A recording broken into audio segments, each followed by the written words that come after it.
Hi, in this video I cover the previous year's question paper solution for MCA first semester subject MCS201, Programming in C and Python.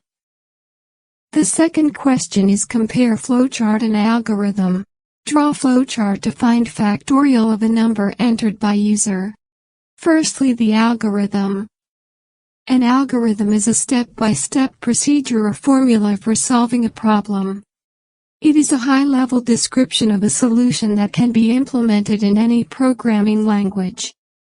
Algorithms are not dependent on any specific programming syntax and focus on the logic of the solution. The next is flowchart. A flowchart is a graphical representation of an algorithm. It uses different shapes to represent different types of steps or processes and arrows to show the flow and sequence of these steps. Flowcharts are a visual way of representing an algorithm and are often used for planning and documentation. Here is the simple flowchart for finding the factorial of a number entered by the user.